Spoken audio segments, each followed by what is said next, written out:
We've been a leader in banking for more than 100 years.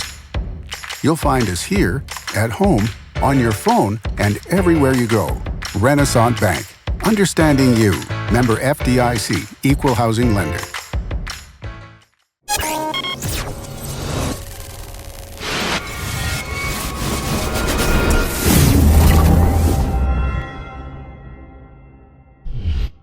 Sponsored by Renaissance Bank. Good morning, Northeast Mississippi. Welcome into Newsbreak for Thursday, July 13th. I am Brad Locke. Thanks for joining us. Just a reminder that you can catch Newsbreak each weekday at 7 a.m. You can watch it on djournal.com, Facebook, YouTube, or the Daily Journal's mobile apps for Apple and Android devices. Let's take a quick look at news, sports, and weather for Northeast Mississippi. We'll start with the weather forecast. For today, look out for some thunderstorms. They're likely. Going to have a high of 91 degrees, low of 74. The chance of rain is 80%. More of the same in the 3-day outlook. Friday, thunderstorms possible with a high of 90, low of 73, 60% chance of rain. Scattered thunderstorms on Saturday, high of 87, low of 72. The chance of rain is 50%. More thunderstorms possible on Sunday, high of 90, low of 71, 60% chance of rain. Let's take a look now at some of the top stories from the Daily Journal and djournal.com on this Thursday. Changes could be coming to the Lee County School District. Officials are considering merging several schools and using the Verona Elementary School building for career and technical education classes. The changes would take effect in the 2018-19 school year. Superintendent Jimmy Weeks said if the district goes ahead with the plan, students who currently attend Verona would move to the Plantersville Middle School building. Plantersville students would then attend Shannon Middle School. Around 400 kindergarten through 4th grade students currently attend Verona, while Plantersville has roughly 250 5th through 8th graders. Around 250 students currently attend Shannon Middle. The district has been trying to find a cost-effective way to start a VOTEC program for several years and originally explored renting a building for it. But Weeks said rental options would cost the district at least $400,000 per year. Weeks said he doesn't expect the district and school board to reach a decision on merging schools until the end of the fall semester. He also expects community meetings to be held on the topic. Tupelo community leaders and elected officials will gather tonight and discuss grassroots strategies to reduce crime and increase public safety. Ward 7 Tupelo City Councilman Willie Jennings will host the public discussion. He'll be joined by the presidents of the Haven Acres, Southern Heights, and Green Tea neighborhood associations. Area clergy will also speak. Jennings said a recent spate of violent crimes has startled and alarmed residents of Ward 7. Tonight's forum begins at 6 p.m. at the Haven Acres Boys and Girls Club. It will include time for public comment.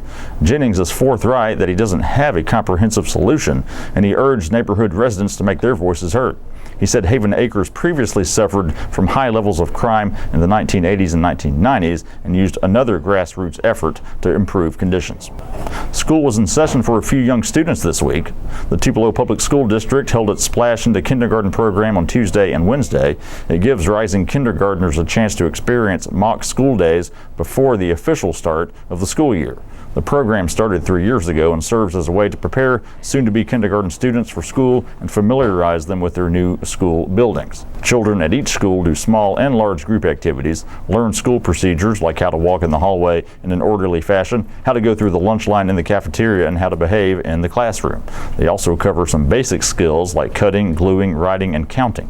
Teachers take the children on a tour of the school, and they have time to play outside as well. The 2-day program lasts from 9 a.m. until 2 p.m. each day. TPSD students begin the 2017-18 school year on August the 3rd. And in sports, former Ole Miss football coach Houston Nutt has filed a lawsuit against the school. The suit accuses Ole Miss Vice Chancellor of Athletics Ross Bjork and football coach Hugh Freeze of making false statements and violating the NCAA's confidentiality agreement. The lawsuit says a misleading narrative was pushed by Ole Miss, one that implied Nutt played a bigger role in the ongoing NCAA investigation than he actually has. At the core of the complaint is a January 2016 statement by Bjork. In describing the school's first notice of allegations from the NCAA, Bjork said many of the allegations dated to the former football staff in 2010 and the withholding and reinstatement process around Laramie Tunsil in the fall of 2015. The NCAA has accused Ole Miss of 21 violations, 2 of which occurred during Nutt's time as coach. He led the Rebels from 2008 to 2011. Nutt told Yahoo Sports that the Ole Miss portrayal of him has had a negative impact on his ability to land another coaching job. The school has not yet received the lawsuit, but is aware of its filing. Freeze will undoubtedly face questions today when he appears before hundreds of media members at SEC Media Days. And that's it for Newsbreak on this Thursday. We do want to remind you to check out a couple of the podcasts we produce here at the Daily Journal. We've got The Memo, All Things Northeast Mississippi, with myself and W. Derek Russell. New episodes every Wednesday and Friday. You can find it in iTunes or podcast apps, or stream it online at memo.djournal.com. Be sure to check out Wednesday's episode. We visited with Caleb Badillion and Dennis Sid as they talked about several area development projects. Also, Emma Kent talked about school construction and how it impacts the local economy. And Bobby Harrison, our Capitol Bureau Chief, talked about the possibility of Chris McDaniel running for the U.S. Senate seat currently occupied by Roger Wicker. Also, check out Double Coverage, an Ole Miss and Mississippi State sports podcast with Parrish Alford and Logan Lowry. New episodes coming to you each Thursday. Find it in iTunes or podcast apps or at doublecoverage.djournal.com. For more on the stories I talked about today, check out today's Daily Journal or visit djournal.com. Follow us on Twitter and Instagram at djournalnow. Give our Facebook page a like as well. That does it for Newsbreak on this Thursday. I'm Brad Locke. We'll see you next time.